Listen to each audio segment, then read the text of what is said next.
আমরা সবাই সৎ হব। তোমরাও একটু বলো যে আমরা সবাই সৎ হব। তোমরা যদি সৎ হও, আমি নিঃসন্দেহে বলবো তোমরা ভালো থাকবা। এটা সৃষ্টিকর্তার পক্ষ থেকে তোমরা নিঃসন্দেহে ভালো থাকবা।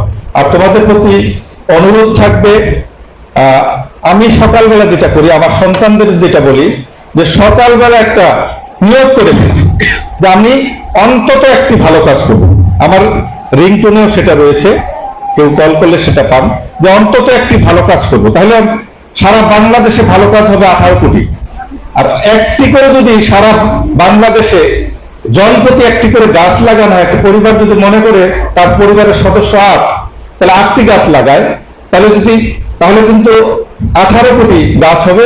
2টি করে লাগালে হবে 36 কোটি গাছ। তাহলে সবুজে সবুজে সোনার বাংলাদেশ, সততা। কাদা মাটিতে গড়া কিন্তু এই শিক্ষার্থীরা, তোমরা যারা রয়েছ,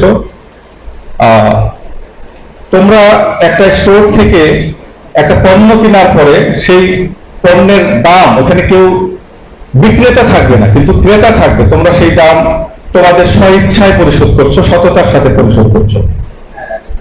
এই শিক্ষাটা তোমাদের একটা সময় কর্মজীবন, সর্বশেষ জীবন পর্যন্ত তোমাদের সততার জন্য কাজ করবে বলে আমি মনে করি। এই উদ্যোগটি দুর্নীতি দমনের শ্রেষ্ঠ উদ্যোগ বলে আমি মনে করি, কারণ এই উদ্যোগের মাধ্যমে শিক্ষার্থীরা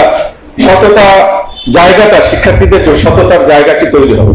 তা আমি বিশেষ করে শিক্ষার্থীদের কাছে অনুরোধ করব, তোমরা আসলে একটা জিনিস খেয়াল করে দেখবে যে সব মানুষের কিন্তু শেষ দিন পর্যন্ত সুখ আছে। অর্থ দিয়ে কিন্তু সুখ কেনা যায় না। আমরা কাদা মাটিতে গড়া কিন্তু এই শিক্ষার্থীরা, তোমরা যারা রয়েছ,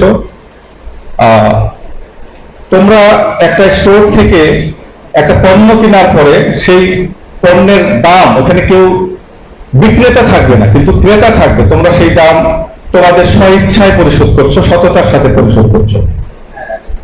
এই শিক্ষাটা তোমাদের একটা সময় কর্মজীবন, সর্বশেষ জীবন পর্যন্ত তোমাদের সততার জন্য কাজ করবে বলে আমি মনে করি। এই উদ্যোগটি দুর্নীতি দমনের শ্রেষ্ঠ উদ্যোগ বলে আমি মনে করি, কারণ এই উদ্যোগের মাধ্যমে শিক্ষার্থীরা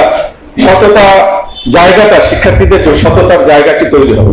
তা আমি বিশেষ করে শিক্ষার্থীদের কাছে অনুরোধ করব, তোমরা আসলে একটা জিনিস খেয়াল করে দেখবে যে সব মানুষের কিন্তু শেষ দিন পর্যন্ত সুখ আছে। অর্থ দিয়ে কিন্তু সুখ কেনা যায় না। আমরা